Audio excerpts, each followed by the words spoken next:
මට මැසේජ් එකක් ඇවිල්ලා තියෙනවා. "Hi මං අලුත් බිස්නස් එකක් විදිහට chicken feed for pets concept එක විදිහට කරන්න හිතන් ඉන්නවා. සුද්ධ කරලා, පොතු වයින් කරලා, pre-steam කරලා, frozen කරලා විකුණන්න. මට මේකට ඇඩ් එකක් හදාගන්න ඕනේ සහ ideas ඕනේ. Please help me." හරි එයාට ඕනේ එයාගේ බිස්නස් එක තමයි chicken feed සුද්ධ කරලා, පොතු වයින් කරලා, ඒක pre-steam කරලා ස්ටීම් කරාට පස්සේ ඒක frozen කරලා frozen item එකක් විදිහට විකුණන එක. දැන් කොහොමද මේ වගේ දෙයක් මාකට් කරන්නේ? ඕනම දෙයක් මාකට් කරනකොට අපිට එක ෆ්‍රේම්වර්ක්ස් තියෙනවා ෆලෝ කරන්න. දැන් මේකට මම රෙකමන්ඩ් කරන ෆ්‍රේම්වර්ක් එක තමයි ප්‍රොබ්ලම් සොලියුෂන් කියන්නේ. ඒ කියන්නේ මොකද්ද මාකට් එකේ තියෙන ප්‍රොබ්ලම් එක, මොකද්ද ඔයාගේ ප්‍රොඩක්ට් එකෙන් තියෙන සොලියුෂන් එක කියලා අරගෙන ඒ දෙක අරගෙන අපිට ඒ දෙක ඔස්සේ මාකට් කරන්න යන්න පුළුවන් මේ ප්‍රොඩක්ට් එක. ඉතින් මම විනාඩි 5කින් විතර මේ chat GPT එක පොඩ්ඩක් chat කරලා මේක විස්තර ටිකක් හොයාගත්තා. එතකොට දැන් අපි මේක තරඟ කරන්නේ අපි සොලියුෂන් එකක් දෙන්න ඕනේ. එතකොට pet owners-ලට එතකොට එයාලට දැන් ඒගොල්ලෝ යූස් කරන්නේ එතකොට ගොඩක් වෙලාවට pet food නේ, normal pet food නේ, conventional pet food තමයි ඒගොල්ලෝ යූස් කරන්නේ. එතකොට ඒකේ තියෙන ප්‍රොබ්ලම් එකක් අරගෙන ඒකට සොලියුෂන් එකක් විදිහට අපි ප්‍රොඩක්ට් එක ඉදිරිපත් කරා නම් අර ඕල්රෙඩි මාකට් එකේ ඉන්න මාකට් එකේ pet foods හොයන මාකට් එකේ pet food සර්ච් කරගෙන ඉන්න කට්ටියට අපේ ප්‍රොඩක්ට් එක ඉදිරිපත් කරන්න පුළුවන්. ඒ කියන්නේ එයාලා තමයි අපිට යන්න පුළුවන් ලේසිම මාකට් එක.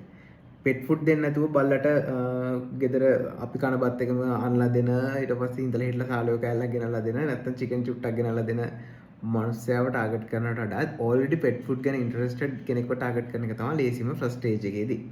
හරි. දැන් typical commercial street තියෙනවානේ. ඒවා තියෙනවා. ඉතින් ගොඩක් ingredients දාලා තියෙනවා එක එක විදිහට. ඊළඟට එක ආටිෆිෂල් මේ ප්‍රසර්වේටිව්ස් ඒ වගේ දේවල් තියෙනවා. ඊළඟට සෝල්ට් කන්ටෙන්ට් එක ගොඩක් වැඩි කියලා මාත් අහලා තියෙනවා. එක ඒවා දානවා. ඊළඟට ඩ්‍රයි කරලා තියෙන්නේ. එතකොට ඒගොල්ලන්ගේ මේ සත්තුන්ගේ බඩට එච්චර හොඳ නැහැ. ඒ කියන්නේ ඩ්‍රයි දේවල් වැඩි කන්න හොඳ නැහැ. කන්ස්ටිපේෂන්ස් වගේ දේවල් වෙන්න පුළුවන්. ඊට පස්සේ ගොඩක් ප්‍රොසෙස් කරලා තියෙන්නේ. ඔයාලා දන්නවා ප්‍රොසෙස් කරපු කෑම කෑවම පිළිකා හැදෙනවා. බල්ලොන්ට මේ දවස්වල ගොඩක් පිළිකා හැදෙනවා. ඒ වගේ පැත්තේ රිසර්ච් උත් ගොඩක් යනවා. එතකොට බේක් කරලා හරි නැත්නම් එක්ස්ට්‍රූඩ් කරලා හරි තියෙන හයි හීට් ප්‍රොසෙස් එකක්. එතකොට ඒක ඇත්තට ක්වොලිටි නෑ.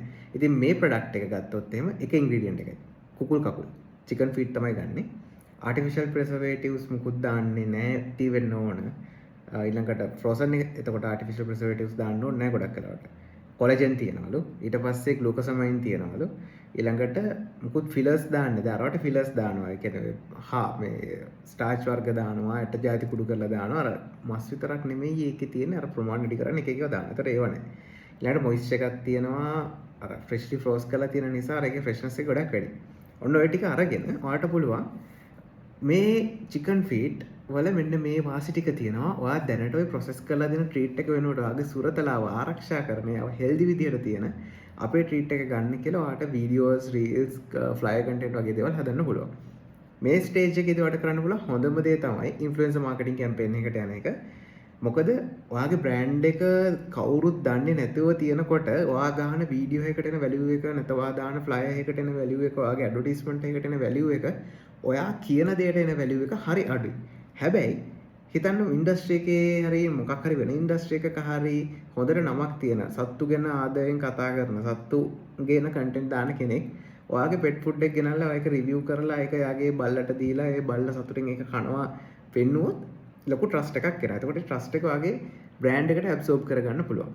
ඊට අමතරව තව දෙයක් තමයි මේ දැන් ඒ කරන අස්සෙම ඔයා දාන්න ඕනේ ඔය කන්ටෙන්ට් එක දාලා තියෙනවා. මොකද කවුරු හරි ඔයාගේ channels වලට ඔයාගේ වෙබ් එකට ආවට පස්සේ ඒව නැත්තම් මේ ඒගොල්ලන්ට අර කන්වර්ට් වෙන තැනක් නැහැ. කියන්නේ අරගේ එතනින් දැකලා එනවා. හැබැයි ඔයාගේ මේ channels වලට ආවම ටච් පොයින්ට් එකක් නැත්තම් එයාලා කන්වර්ට් වෙන එක අඩු වෙනවා.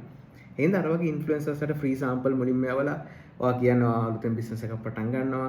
එහෙනම් මට හෙල්ප් කරන්න මට මේ චිකන් ෆීඩ් මේ ඔයාලගේ මෙයාට දීලා පොඩි වීඩියෝ එකක් කරලා දාන්න. එහෙම කියලා ඒගොල්ලන්ට ෆ්‍රී සාම්පල් දෙන්න පුළුවන්.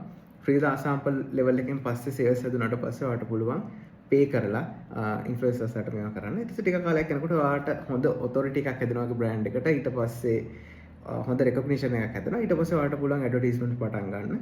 එතකොට ඔයාලට විසිබල් වෙන්න ගයි ඔයාගේ මේ කම්පිටිටර් බ්‍රෑන්ඩ්ස් මම දැක්කා සමහර අය තියෙන හෙල්ති පෙට් ෆුඩ්ස් හදන තව බ්‍රෑන්ඩ්ස් කීපයක් තිබ්බා. ඉතින් එතකොට එයාලට වඩා මොකක් හරි යුනික් ඇඩ්වාන්ටේජ් එකක් ඔයාගේ ප්‍රොඩක්ට් එකේ දාන්න. එක්ක ගාණ අඩු වෙන්න ඕනේ, එක්ක ෆ්‍රෙෂ්නස් එක, එක්ක ප්‍රීමියම්නස් එක මොකක් හරි දෙයක්. ඒවයින් ඔයාගේ වැලියු ඇඩිෂන් කර කර කර කර ඔයාලට මේක ඉස්සරහට අරන් යන්න පුළුවන්. මම මේ හරිම මේ මතු පිටින් කිව්වේ කරන් යන විදිහ ඔය වගේ ෆ්‍රේම්වර්ක් එකක් ඕනම බිස්නස් එකකට ෆලෝ කරන්න පුළුවන්.